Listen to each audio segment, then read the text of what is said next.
to Would I Lie to You, the show that celebrates the art of lying. On Lee Mack's team tonight, it's the strong-willed feminine one from Dragon's Den. No, not Peter Jones. It's Deborah Meaden. And the thinking woman stand-up, as long as that woman is thinking he looks like he needs a decent meal. It's Mark Watson. And on David Mitchell's team, the most famous man to come out of Ireland other than Bob Geldof. Bono, Liam Neeson, Spike Milligan, Pierce Brosnan, Terry Wogan, Jack Charlton, and that little fella with the long beard and the big hat. It's Patrick Kielty! And underground, overground, wombling free. We did offer him a car, but he insisted on making his own way. It's Bernard Cribbins! Well, we'll start, of course, with round one, Home Truths, where our panellists each read out a statement from the card in front of them. To make things harder, they've never seen the card before, so they've got no idea what they'll be faced with. It's up to the opposing team to sift the fact from the fiction, and Patrick Kielty is up first. Patrick, please reveal all. I once punched Muhammad Ali in the face. Wow. Blimey, O'Reilly. What, when? I would say, early 2004-ish. You punched Muhammad Ali? Right in the chops.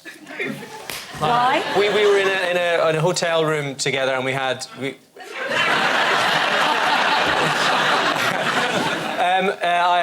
I was asked to come and meet him in his room. You were asked to come and... Why the hell were you asked to come and meet Muhammad Ali? Muhammad wanted to meet me. His wife was there and his manager, and I asked for a picture. Muhammad mumbled something like this. And...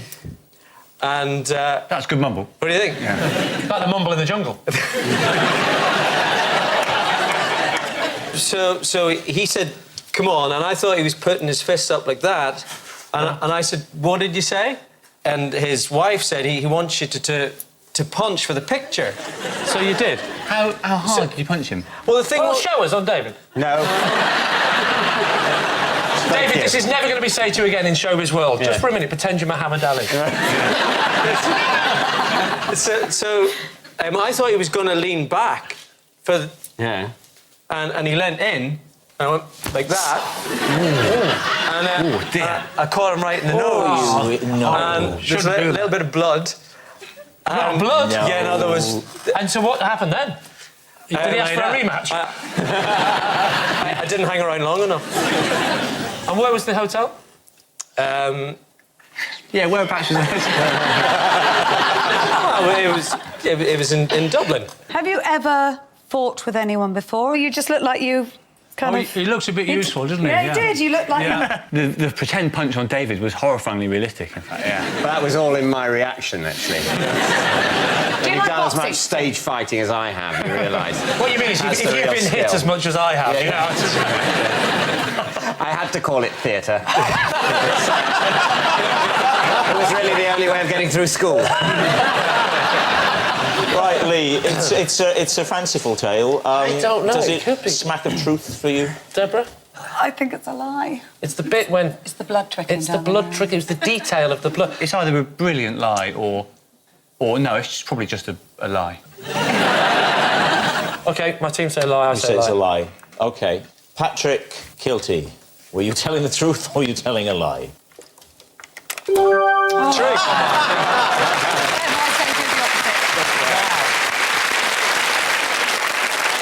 Explain the bit where Muhammad Ali flies in and he asks, I mean, with the greatest respect in the world. If you said, I'd love to see that Bono guy. Get Bono down. Get him down now. Happened to him, Muhammad Ali. Why the hell would he want to see the guy from Celebrity Love Island? I don't get it. We did a gig together in Dublin, a sports event, and so I introduced him on stage, and the next day he wanted to see me. Incredible. Yes, it's true. Patrick did once punch Muhammad Ali in the face. And just 9 short months later, Patrick regained consciousness. Deborah Meaden, you're up next.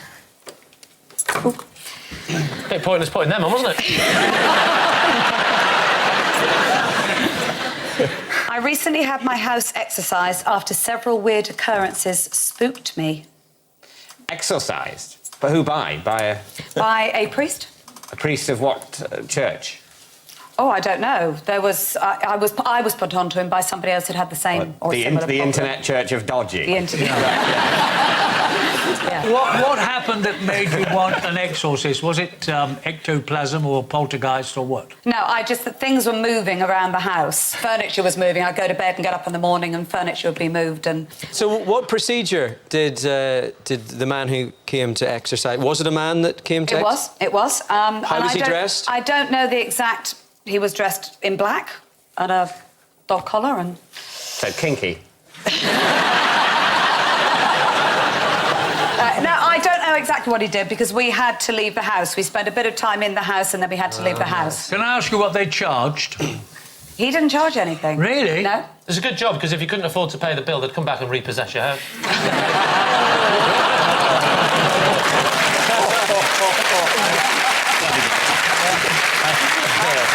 I'm not going to lie, I'm taking tomorrow off. I don't know whether I enjoyed the joke more or your look of pride. Once the priest had performed this exorcism, Deborah, was there a difference? Did it work? It felt instantly different, yeah. And things stopped moving? Things stopped moving. As the Absolutely. ghost left the house, did it just turn around and go, I'm out? So do you believe in ghosts, then? Well, I didn't, to be honest, I didn't. And I wasn't sure it was going to work. But there was definitely something going on in our house. Worth giving it a try. Worth giving it a try. I would remind you that Bernard has travelled in the TARDIS, so if anybody here has knowledge of odd things going on... I mean, he's literally travelled through time and relative dimensions in space. By literally, you, of course, mean fictionally. You have to spoil it, don't you? You're telling me next the Wombles were made up as well. They were wonderful, the Wombles. What are those guys doing now? You never see them in anything They're else. moving furniture now, the Wombles. Are they? Maybe it was Wombles. Maybe it was. David, what are you going to say? What do you think, Bernard? I actually believe in that sort of moving things about, so I'm not quite sure. Patrick? It's true.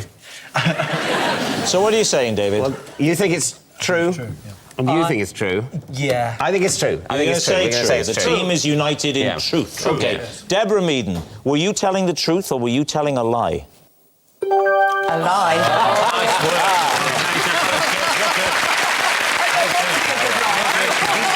Yes. Deborah has not had her house exorcised after several weird occurrences.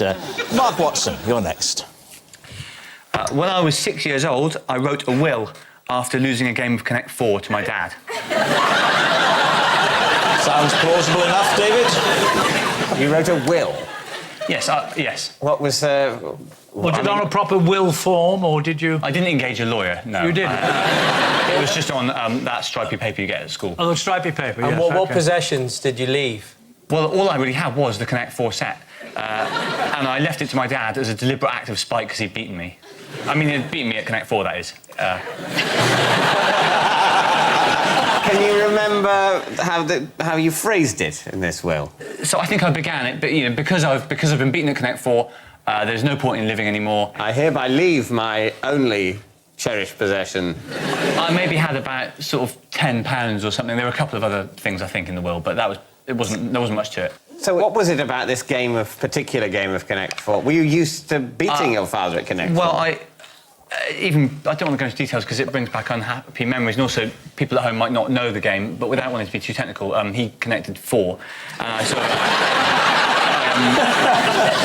it was quite a built-up tournament, you see. It was a sort of best of 7 again. My dad called it the Watson Cup. I grew up in quite a competitive family. Yeah. And when I lost, it was just too much to take, really. Oh, it was horrible. It was horrible. So you lose at Connect 4, you throw a bit of a tantrum. Oh. Well, you call it a bit of a tantrum. I lost 4-3 from 3-1 up. Yeah, but presumably you storm upstairs to your room. Yep. You take out a fresh sheet of paper. Yep. You write the bitter will. Yes. What do you do then? I thought that my parents would panic, think I was dead, become guilty, and my dad... Why would they think you'd stormed upstairs to your bedroom? Why would they assume you were dead?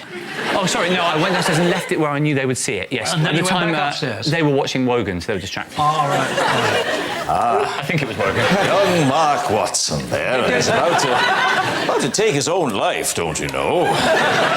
First, Chris Rea, The Road to Hell. As you were. Uncanny. How did your mum and dad react? My dad saw through it pretty quickly. He came up the stairs, knocked on the door. I said yes, and he said, thought not.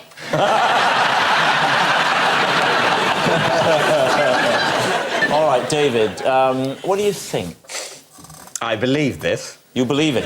Yes. Do you believe it? I believe it too. I believe it too. He's a very sensitive child. You can tell that even now. Yes. So, David, you basically are saying you think it's true. We'll say it's true. We believe him. Yeah. Mark Watson, truth or lie? It was... True, yes. Yes, it was true. When Mark was 6 years old, he wrote a will after losing a game of Connect 4 to his dad. Bernard Cribbins, you're next. Right. I once sold my wife's car, but told her it was stolen. Lee, what do you think? When was this? It was about 6 years ago. Well, quite recently. Oh, recently, yes. It's not yes. like in the early days when you were hard up for cash. No. I was in a bit of strife with some gambling debts, and I could only do it by stealing the car and flogging it. I got three and a half... Sorry, the studio for Jeremy Kyle's just next door. I think I got $3,500 for it. And how did you explain it to your wife? I told her it was stolen. I said it was outside, love. I don't know what's happened. Where's your car? You said bloody wombles, I'll take anything. Does your wife know now? No. So she will now when she watches this show. She This will won't be the watch it. first... I won't let her watch this. Why, have you told the telly? Where's the telly? Stolen glasses. I shall make sure when this is transmitted that we're out of the house. Right, definitely, yes. The way you're going with your gambling, you might not have a house. I don't gamble anymore, you see. I mean, that taught me a lesson. That was it. Off. Finished, yeah. But we're trying to decide whether the esteemed actor and voiceover artist Bernard Cribbins is actually a gambler, a liar and a borderline crook, essentially. Yeah. It is not illegal to lie to your wife. No. What are you going to say, Lee? Is Bernard Cribbins telling the truth with this bizarre tale of his wife and the car? OK, what are we saying? I lie. Saying it's a lie? A lie. And what you say, Mark? Yeah, I think it's a lie, because the alternative is that Cribbins has got a very dark past. We need it to be a lie, Bernard. So, Bernard, truth or lie? I am telling... It was a lie. Yes. Bernard did not sell his wife's car and then tell her it was stolen. Bernard and his wife have developed an understanding over the years. He doesn't sell her cars, and she doesn't mention Carry On Columbus. So at the end of that round, we're even Stevens. It's 2 points apiece.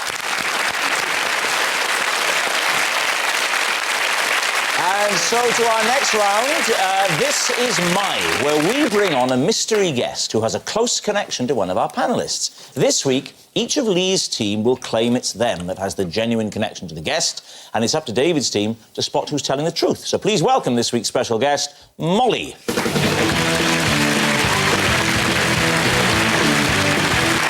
Welcome, Molly. So, first of all, Deborah, perhaps you could tell us how you know Molly. Well, this is Molly. She came into Dragon's Den. She was so nervous that she left after 20 minutes without saying a single word. Right, OK. Mark, what is Molly to you? This is my friend Molly. She starred in a murder mystery play which I wrote and directed at school. All right, and Lee, what about you? This is Molly. She's teaching me to ice skate because I'm going to be a best man at a wedding on ice. There we have it. David, over to you. Right. Well, Deborah, what was Molly coming into... What was her business? It was sort of eye shades for, well, sunglasses for dogs in summary. And she brought the dog in, and it took 10 minutes to settle the dog down, and then I think maybe Molly got a bit nervous and... So she came up with the dog. The dog's not wearing the sunglasses. I'm simplifying it. It wasn't just sunglasses. They were kind of shades for the... They were slatted, shady things for the So eyes. the dog was wearing With a little Venetian handle on the blinds. side. Venetian blinds. So they can go like that, so that you can turn a handle and blind the But you dog. waited... And did she get any money at all? She didn't say a word. So, She didn't say a word. She went straight back downstairs. Well, after 20 minutes. and you've kept in contact ever since? Not at all. But we did meet afterwards because she was so nervous and she just felt she'd failed her. Well, I mean, she's right. She had, hadn't she? She'd come up with a daft idea and then totally failed to express it. What sort of a dog... You'd be a very good dragon, David. What sort of a dog was it? Labrador Retriever. A Labrador, that's great. How do you have a Labrador with dark glasses on? Some other blind leading the blinds.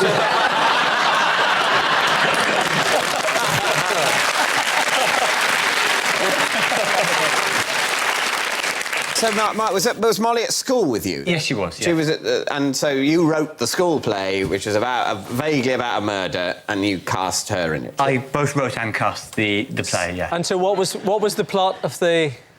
Well, I think it was probably a lot of nonsense, but there was Molly... We'll be the judge of that.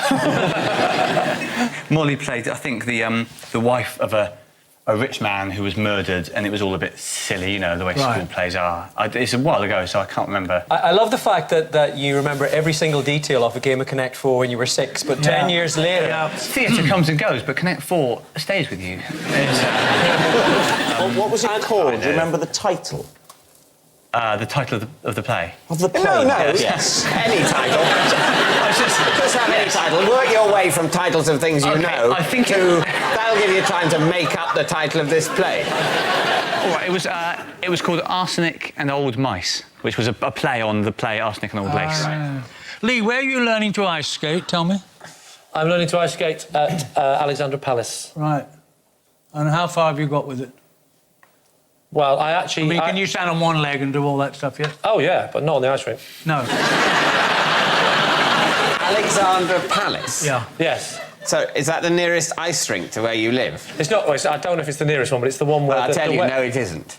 OK, it isn't. But when my friend, who said we're having this ice skating-themed wedding and we're all training every week for the little moves, I didn't say, is there any chance you come to me? Because the day's all about me. My friends are into ice skating. So Really? Yeah. What an appropriate theme for their wedding. They're actually going to do a routine, the man and wife. Right. They're doing a routine on the ice, because they're ice Fully skating. clothed, I hope. Fully clothed, oh, Right, yes. fine. Yeah, I don't know which films you watch, Bernard, but naked ice skating isn't really big. So they're going to board it off, so you have an aisle of ice. Aisle remaining of ice. The rest of the ice is sort of carpeted with seats on it. I don't know. I'm not, matted. you're mixing me up with admin. OK. So, and what's your role in the It's wedding? like this, I sort of tumble and then go like that. So are you best man? Are you presenting the rate? Like, I am that very man, yes. I'm the best man. So what do you have to do? What's skating? What skating do you have to do? They've done their routine. Right, and then OK. you listen, skate in. Just to be absolutely clear... OK, so the vicar comes first. Patrick, you're a guest. Just listen to me.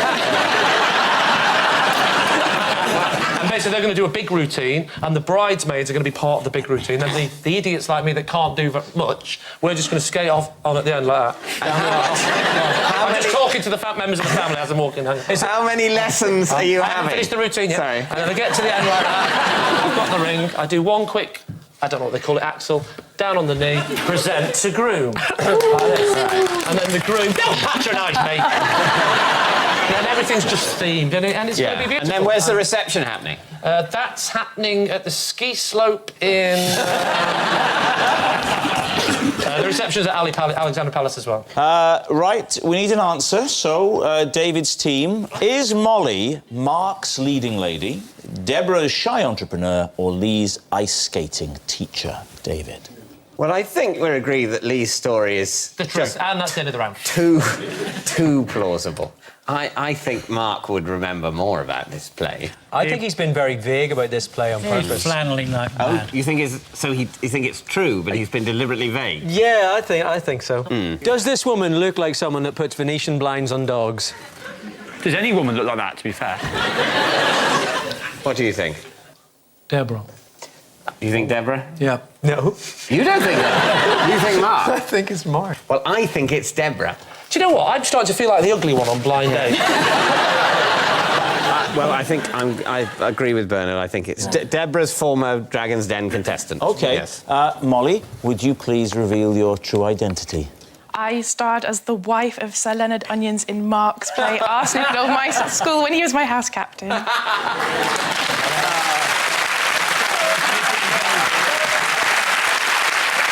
Yes, Molly starred in a murder mystery that Mark wrote and directed while at school. What sort of a director was he, Molly? Masterful.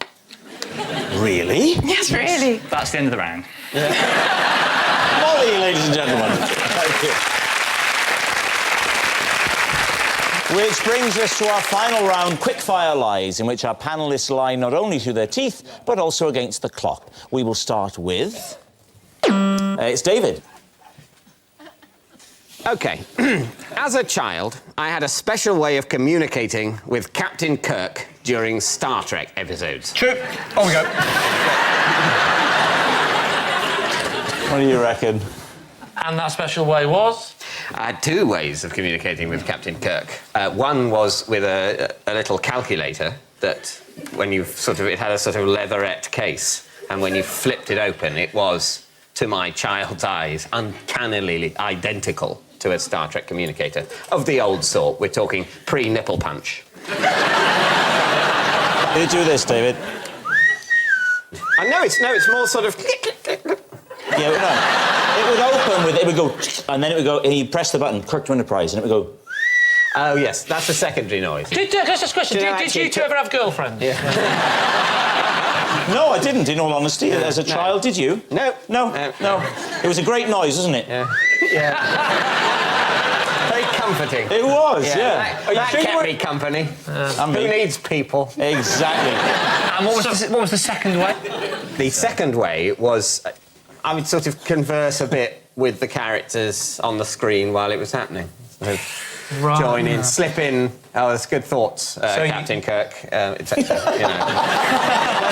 Don't interrupt me, Spock. I'm talking. Do you know the characters, the famous Star Trek? Yeah. There's Uhuru, what is she called? Uhuru, yeah. Sulu. Chekhov. Bones, yes. McCoy, actually, properly. Rob, have you ever refereed anything before? You'd make a terrible referee at football. Why don't you try kicking it in the top left? Right, what are you going to say then, Lee? What do you think? It's the bit that rings most true actually about all of this was when he went. I flipped it open because I remember those calculators. They used to have a little thing. There's no doubt. Yeah. And did you do the old thing where it spells boobies when you turn it upside down? You didn't know what they were. Okay, so. Is David telling the truth, Lee? What do you reckon? Right. Okay. Do we believe David, as a small child, would be so lonely and sad that he would have to use his calculator? Yes, yes, we do. Yeah. You're saying it's true? We're saying it's true. You sure? OK.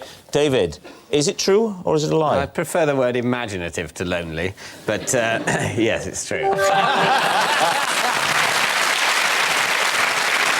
Yes, it's true.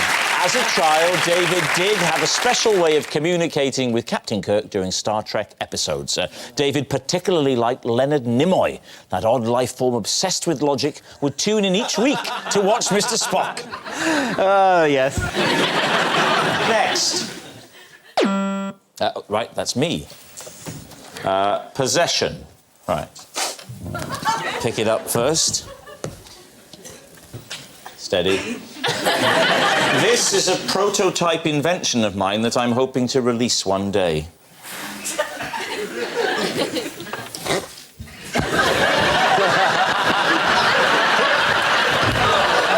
Ladies and gentlemen, Rob Brydon's World of Magic.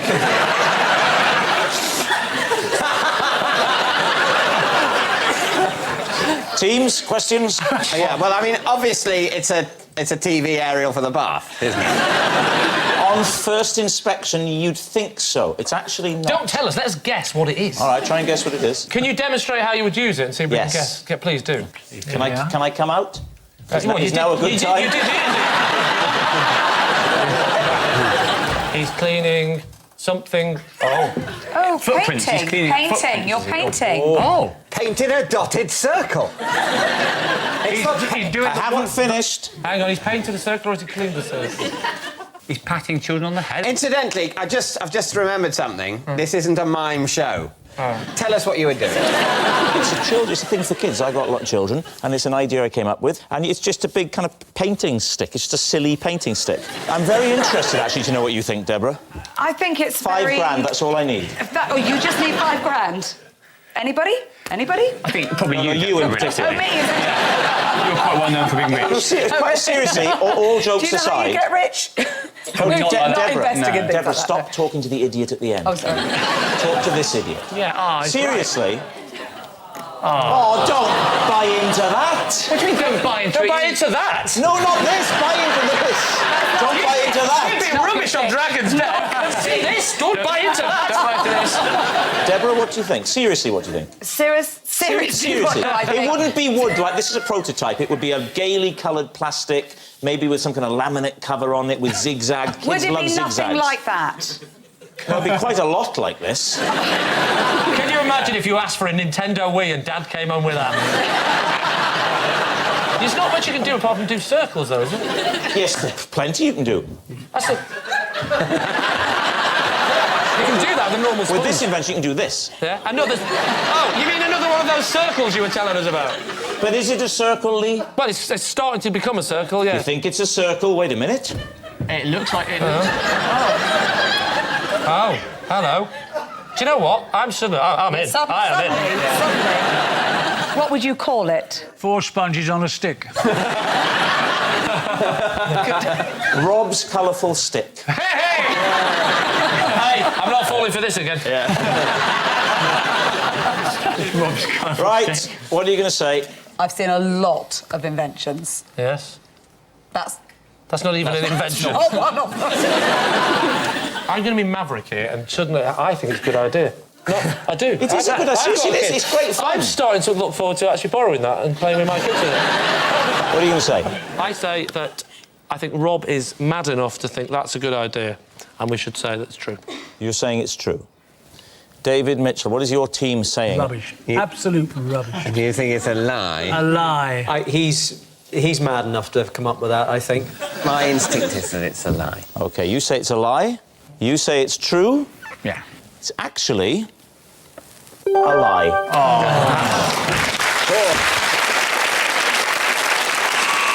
and that noise signals time's up. It's the end of the show, and I can reveal that David has romped to victory by 7 points to 5.